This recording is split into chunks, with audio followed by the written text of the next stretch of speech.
Okay. ఇంకో విషయానికొస్తే జగన్మోహన్ రెడ్డి గారు అసెంబ్లీకి సెషన్ అయిపోయింది. అసలు ఎలా జరిగిందనుకున్నారు?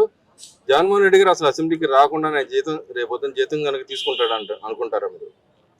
ఓ మిత్రమా, జగన్మోహన్ రెడ్డి గారు ముందే చెప్పారు, నేను అసెంబ్లీకి పోను, రాను అని ఆయన పార్టీ విధాన ప్రకటన ప్రకటించారు. ఆయన ఆ పార్టీ విధాన ప్రకటించిన తర్వాత ఆయన ఎట్టి పరిస్థితుల్లో పోడు. కూటమి ప్రభుత్వం రమ్మన్నా, పిలిచిన, రాలేదు. రెడ్ కార్పెట్ వేసిన ఆయన పోడండి. పైపెచ్చిందంటే నిన్న మొన్న కూడా స్పీకర్ గారు కొంతమంది ఎమ్మెల్యేలు, వైసీపీ ఎమ్మెల్యేలు దొంగల్లాగా వచ్చి సంతకాలు పెట్టి వెళ్ళిపోతున్నారు అని అన్నాడు. ఎందుకంటే అది ఆ పార్టీ నిర్ణయం తీసుకున్న తర్వాత ఈ 11 ఎమ్మెల్యేలు చేయగలిగింది ఏం లేదు. గతంలో కూడా 3 రాజధానుల నిర్ణయం తీసుకుంటే జగన్మోహన్ రెడ్డి గారు 150 మంది ఎమ్మెల్యేలు మాత్రం ఏం పీకారు.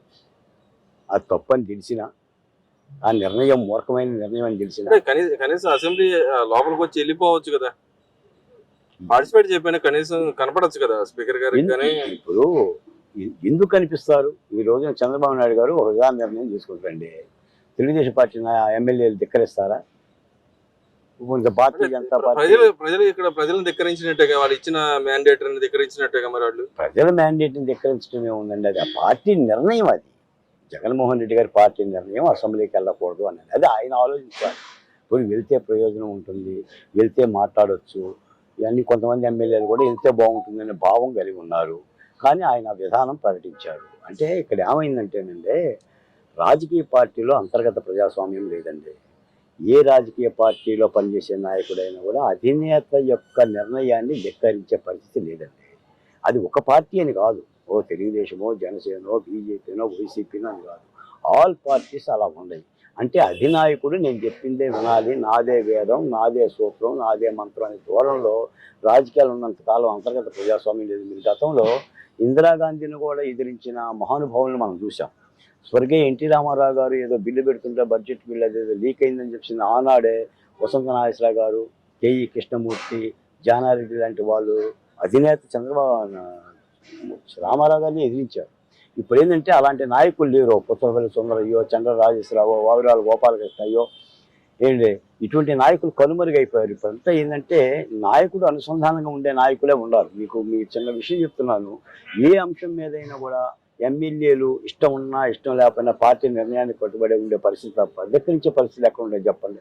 మనం ఇక్కడ వాస్తవ పరిస్థితి అంటే ఆయన రానని చెప్పాడు, కనీసం మరి వచ్చి వాళ్ళు ఏదైతే గవర్నమెంట్ ఇస్తున్న ట్యాబ్లు కానీ ఇంకో పక్కన బెనిఫిట్స్ కానీ అవి తీసుకుపోతున్నారు కదా, మరి దాన్ని ఎలా చూడొచ్చు అంటారు? వాళ్ళు ఎమ్మెల్యేలు కదా, శాసనసభకు రాపోయినా కూడా ఎమ్మెల్యేలేగా. ఒకవేళ ఎమ్మెల్యేలు కాదని స్పీకర్ గారు అన్నారు, గతంలో అన్నారు డిస్క్వాలిఫై చేస్తామని అన్నారు. చెయ్యండి. మరి ఇలా రావడం ఎందుకు, ఇలా తీసుకొని వెళ్ళడం ఎందుకు? నువ్వు చెయ్యి డిస్క్వాలిఫికేషన్. నువ్వు ఎందుకు ఇస్తున్నావు?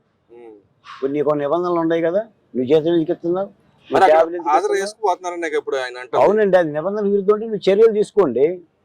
ఉపన్యాసం దీనికి ఇప్పుడు నేను ఒక మాట చెప్తానండి, జగన్మోహన్ రెడ్డి గారిని జైల్లో పెడతాం, కొన్ని నెలల్లో జైలుకి పోతాడు, చల్లపల్లి పోతాడు, రాజమండ్రి పోతాడు అంటున్నారు. జగన్మోహన్ రెడ్డి గారిని జైల్లో పెడతారండి వీళ్ళు? పెట్టగలరండి? నమ్ముతాం. పెట్టే దమ్ము లేదంటారా? కాదండి, ఇప్పుడు కొడాల నాన్ని పెట్టండి, ముందు పెడతారంట, నెక్స్ట్ ఆయన ముందు కొడాల నాన్ని పెట్టండి, లేకపోతే రోజా గారిని పెట్టండి, లేదా అవినాష్ రెడ్డిని పెట్టండి, జేవీ అవినాష్ని పెట్టండి. మరి కొంతమంది ఏమైనా మెయిన్ తలకాయని పెట్టాలి, వీళ్ళందరూ ఏమో చిన్న చిన్న పిల్లలే అంటున్నారు. మరి పెట్టండి మరి జగన్మోహన్ రెడ్డి గారిని. ఇప్పుడు నానా పులి వచ్చిన కథ ఒకటి ఉంది, విన్నావా? అరే గొర్రెలు చూడరా అని చెప్పి తండ్రి అన్నానికి పోతాంట, గొర్రెలు చూడరా అంటే వాళ్ళ నాన్న ఆట పడించిన నానా పులి వచ్చి అని చెప్పి కేకేసిందంట, పరిగెత్తుకొచ్చింది. మళ్ళీ ఏదిరా పులి అంటే నేను ఊరికి ఎగతాళిగా అన్నాను నాన్న అన్న. మళ్ళీ రెండోసారి నానా పులికి వచ్చా నడిచిండు, మళ్ళీ వచ్చింది. మరి మూడోసారి నిజంగానే పులి వచ్చింది. ఏది అంటున్నాను నేను. ఈ మధ్య ఒక రిటైర్డ్ ఎంఆర్ఓ గారు పెద్ద ఆయన నాకు ఫోన్ చేసి అన్నాడంటే, బాలకోటయ్య గారు జగన్మోహన్ రెడ్డి గారు 1,00,00,000 కోట్ల రూపాయలు ఉంది, 1,00,00,000 కోట్ల రూపాయలు సంపాదించారు అన్నప్పుడే వీళ్ళు అరెస్ట్ చేయలేదు, ముఖ్యమంత్రి అయి కూర్చున్నారు. మరి 5 ఏళ్ల పరిపాలన తర్వాత ఆయన దాదాపు 3 లక్షలు 4 లక్షల కోట్ల రూపాయలు సంపాదించినది వీళ్ళు అంటున్నారు. 1,00,000 కోట్ల రూపాయలు సంపాదించినప్పుడే అరెస్ట్ చేయలేదు, 3-4 లక్షల కోట్లు ఉన్నప్పుడు ఎప్పుడు అరెస్ట్ చేస్తారండి వీళ్ళు? ఎలా అరెస్ట్ చేస్తారండి అని అడుగుతున్నారు. ఇప్పుడు ఈ రోజు జగన్మోహన్ రెడ్డి గారు చేసిన 5 ఏళ్ల విధ్వంస పరిపాలనలో మీకేం తప్పులు దొరకలేదా? సాక్ష్యాల కోసం వెయిట్ చేస్తామని చెప్పి ఏ సాక్ష్యాధారాలు దొరకలేదండి? మీరే శ్వేతపత్రాలు ఇస్తున్నారు కదా సార్. రాళ్ళకి 700 కోట్ల రూపాయలు ఖర్చు కదా, పెన్షన్కి 300 కోట్ల అదే రూపాయలు ఖర్చు ఆమోదం కదా. అది కేబినెట్ ఆమోదం పొందిన వ్యవహారం కాబట్టి అన్నట్టుగానే ఉంటున్నారు కదా. మరి ఏం చేస్తారో చెయ్యండి. మరి జగన్మోహన్ రెడ్డి గారు ఏం లెక్క చేయలేదు. చంద్రబాబు నాయుడు గారు లోపల పెట్టాలి. చంద్రబాబు నాయుడు గారిని లోపల అంటే పెట్టాలి. ఇక్కడ కూటమి ప్రభుత్వం భయపడుతుంది అంటారు ఆ విషయంలో. భయపడుతుందా భయపడలేదనే మాట నేను అన్నాను. జగన్మోహన్ రెడ్డి గారు చేసిన తప్పుల మీద జగన్మోహన్ రెడ్డి గారిని అరెస్ట్ చేస్తారని మీరు అంటున్నారు కాబట్టి అరెస్ట్ చేయమని అడుగుతున్నారు. పోనీ ఇప్పుడు నేను కూడా అడుగుతున్నాను. ఇప్పుడు చర్యలు తీసుకోవాలి కదా. పోనీ దాని సంగతి వదిలేయండి. ఆ రేషన్ బియ్యం సంగతి ఏమైంది? ఆ రివాల్వర్ పెట్టి కాకినాడ పోర్టులో వెంకటేశ్వర గారిని బెదిరించారు కదా. ఆ రివాల్వర్ సంగతి ఏమైంది? దస్తగిరి పరిస్థితి ఏంటండి? రేపు నన్ను చంపేస్తారని అంటున్నాడు కదా. మొన్న భార్య సభానా కూడా అంతగా మా ఆయన్ని చంపేస్తారు అని సునీత రెడ్డి గారి న్యాయం పరిస్థితి ఏంటండి? ఎమ్మెల్సీ అనంతబాబు గారు ఎక్కడున్నారండి? అంటే ఇవన్నీ కోర్టు పరిధిలో ఉన్న అంశాలు కదా. ఏ కోర్టు పరిధిలో ఉన్నాయి? మరి ఆ కోర్టు ఏం చేస్తుంది? సిబిఐ అంటే దాన్ని కల్పించదా? సెంట్రల్ గవర్నమెంట్ కానీ రాష్ట్ర గవర్నమెంట్ కానీ. మొన్నటిదా మనం ఏం మాట్లాడామండి? జగన్మోహన్ రెడ్డి గారు సిబిఐని ఆటాడిస్తున్నాడు, వివేకానంద రెడ్డి హత్య కేసుకు అడ్డుపడుతున్నాడు మనం మాట్లాడాం కదా సార్. మరి ఇప్పుడు జగన్మోహన్ రెడ్డి గారు దిగిపోయారు కదా. వివేకానంద రెడ్డి హత్య కేసుకి ఎవరు అడ్డుపడుతున్నారు? ఎవరు అడ్డుపడుతున్నారండి? వైఎస్ అవినాష్ రెడ్డిని అరెస్ట్ చేయటానికో మనం ఆలోచించాలి. ఇవన్నీ ఆలోచిస్తున్నారు కదా.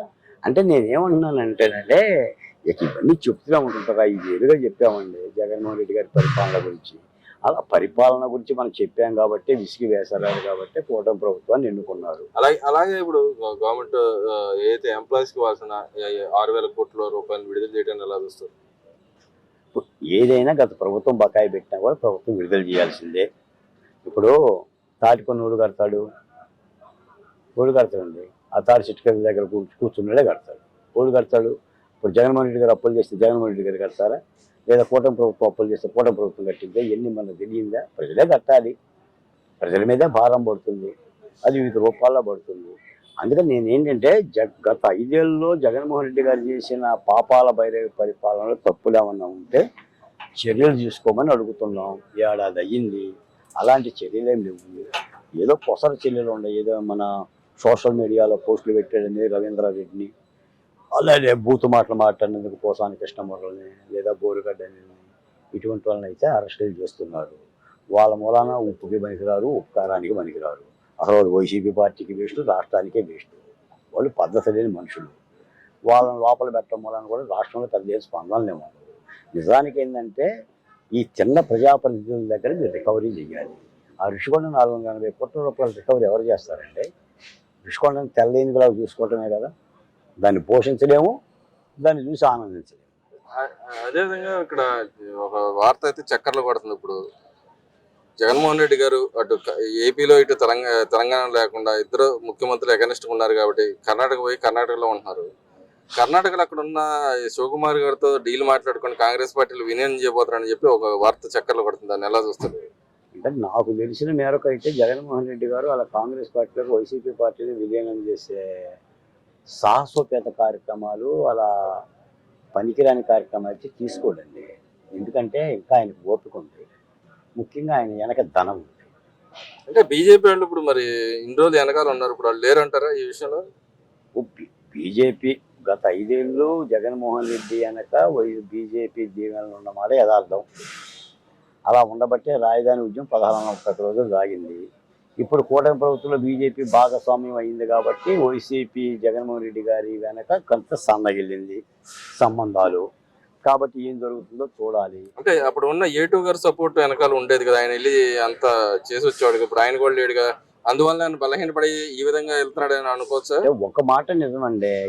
ఏ రాజకీయ పార్టీలైనా అధికారంలో ఉన్నప్పుడు స్థితి వేరు, అధికారం కోల్పోయిన తర్వాత పరిస్థితి వేరు. అధికారం కోల్పోతే ఇటువంటి కుదుపులు తప్పవు. అది మన విజయసాయి రెడ్డి అయినా బయటికి పోతాడు, మరి రాజశేఖర రెడ్డి అయినా బయటికి పోతాడు, లేదా ఇంకో శ్రీనివాసరెడ్డి అయినా బయటికి పోతాడు. అది కుదుపులు అవి. మరి ఆ కుదుపులను తట్టుకొని జగన్మోహన్ రెడ్డి గారు ఏం నిలబడతాడో చూడాలి. అంతే తప్ప అయ్యో ఈ కుదుపులు వచ్చినాయి కాబట్టి ఎకాఎకిన మన వైఎస్ఆర్సీపీ కాంగ్రెస్ పార్టీని తీసుకెళ్తే కాంగ్రెస్ పార్టీలోకి చేర్చి హ్యాట్సప్ అని చెప్పేసి అని పీఆర్పీ లాగా చేతులు ఎత్తేస్తాడు అని అయితే నేనైతే అనుకోను ఇప్పటికిప్పుడు. మరి భవిష్యత్తులో ఏం జరిగింది అంటే తెలియదు. గతంలో కూడా అన్నాడుగా, మా చెల్లెలకి ఇవ్వద్దు అని చెప్పి అన్నాడుగా కాంగ్రెస్ పార్టీలో అధికారంగా అధికారానికి మా చెల్లెలకి అప్పచెప్పదని చెప్పి అన్నాడు గతంలో ఈయన. సార్ కాంగ్రెస్ పార్టీలో వాళ్ళ చెల్లెలకు ప్రాధాన్యత ఇవ్వద్దనే మాట వేయడము, ఈయన అసలు పార్టీని క్లోజ్ చేస్తాడు, మర్జీ చేస్తాడు, నిమజ్జనం చేస్తాడు అనే మాట వేరు. ఇంకా నాకు తెలిసేసి జగన్మోహన్ రెడ్డి గారు ఈ రాష్ట్రంలో ప్రతిపక్ష పార్టీనే. ఇంకా ఆయనకైతే ఆశలు ఉన్నాయి. ఆయనకు ఆశలు మరి నాయకులకి ఎందుకు లేదంటారు? అంటే ఓడిపోయిన తర్వాత తప్పనిసరైన పర్యవసానాలు దొరుకుతాయండి. ఇంకోటి మాట ఏంటంటే ఇప్పుడు వచ్చే వాళ్ళందరూ కూడా చెప్తుందంటే జగన్మోహన్ రెడ్డి గారు ఏక నిర్ణయించబోతున్నాడు, ఎవడి మాట వింటలేదు, ఒక నిరంకుశవాదిలాగా ప్రవర్తిస్తున్నాడు, ఇంకో మా పట్ల ఇలా వ్యవహరించాడని వాళ్ళు చెప్తున్నారు. నిజానికి ఏంటంటే మరి ఆయన ఎవరి మాట వినలా. ఆ రోజు కూడా మేము ఉద్యమాలు చేస్తున్నప్పుడు కానీ, అమరావతి విషయంలో కానీ, లేదా విశాఖ ఉక్కు విషయంలో కానీ, లేదా దళితుల మీద జరిగే అత్యాచారాలు, హత్యల విషయంలో కూడా జగన్మోహన్ రెడ్డి వెనకడుగు వేయలా. ఏ కాడికి ఏంటంటే తప్పు మీద తప్పు చేసుకుంటే శిశువులాగా పాపాలు పెంచుకున్నాడు. ఫలితంగా అలాంటి పరిస్థితి వచ్చింది. మరి ఆయన ఏం సమీక్షించుకుంటాడు ఏమిటి అనేది కూడా చూడాలి. తప్పనిసరిగా ఏంటంటే రాజకీయాల్లో, రాజకీయ పార్టీల్లో ఓటమప్పుడు ఉన్న పరిస్థితి కానీ ఓడిపోయిన తర్వాత గెలిచిన తర్వాత ఉన్న పరిస్థితుల్లో చాలా తేడా ఉంటుంది. ఇక్కడ ఇంకో విషయం కూడా చూస్తే ఆయనకి కోర్టు రమ్మనమని అంటుంది. ఇన్ని రోజులు ఆయన కోర్టుకు వెళ్ళిన దాఖలాలు లేవు, తప్పించుకొని తిరిగాడు. ఇప్పుడు కోర్టు కూడా రమ్మంటుంది కాబట్టి బీజేపీతో సంబంధాలు లేవు కాబట్టి ఇట్లా కాంగ్రెస్ పార్టీలో చేరితే వాళ్ళు సపోర్ట్ చేస్తున్న ఆశతో వెళ్ళే అవకాశం ఉందంటారా? కోర్టు ఎక్కడ రమ్మంటుందన్న? ఆల్రెడీ చెప్పిందండి కోర్టు రమ్మనమంది. నెక్స్ట్ హియరింగ్కి కంపల్సరీ రమ్మనమని. అన్న కోర్టు రమ్మంటే వెళ్తాడు కన్నా, సిబిఐ అడగాలి కన్నా కోర్టుకు పిలిపించిందనని. కోర్టు రమ్మని చెప్పి పిలిస్తే జగన్మోహన్ రెడ్డి పోకుండా ఎలా ఉంటాడన్నా? ఇంకా పూర్తిగా కోర్టే పిలవట్లేదు, ఇప్పుడు సిబిఐ కూడా పిలవట్లేదు. ఇప్పుడు ఈ రోజున మనమే చెప్తున్నాం, అందరు నాయకులు చెప్తారు దాదాపు 3000 వాయిదాలు ఎగ్గొట్టాడని. ఇప్పుడు ఆయన ముఖ్యమంత్రి కూడా కాదు, మరి ముఖ్యమంత్రి కూడా కాదు కదా, కోర్టుకి పిలవచ్చు కదా. ఆఖరిగా కోడికత్తి కేసులో సాక్ష్యం చెప్పడానికి కూడా వెళ్ళట్లేదు కదండి, మళ్ళీ కూడా వాయిదా వేసింది కదా. ఆయన కోర్టే వెళ్ళట్లేదు కదండి. ఎవరు పిలవాలి కోర్టుకి? న్యాయస్థానాలు పిలవాలి, లేదు విచారణ సంస్థలు పిలవాలి. ఎవరు పిలుస్తుంది? పిలిస్తే ఎందుకు ఎన్ని రోజులు వాటిని కూడా మ్యానిపులేట్ చేసాడని చెప్పి అంటున్నారు కదా. ఆయన మ్యానిపులేట్ చేయటం కదా సార్, వ్యవస్థలు ఏం చేస్తాయి అంటున్నా. ఇప్పుడు ఆయన ఆరోపణలు ఉన్న వ్యక్తి, న్యాయస్థానాలు ఏం చేస్తున్నాయి, విచారణ సంస్థలు ఏం చేస్తున్నాయి, పిలవాలి కదా. మరి పిలిచి వాళ్ళు తీసుకోవాలి కదా, అంతే తప్ప దీన్ని ఎంతసేపు అని మాట్లాడుకుంటారు, ఎంతసేపు అని. నిన్న మొన్న కూడా కోటికత్తి విషయం చూసాం.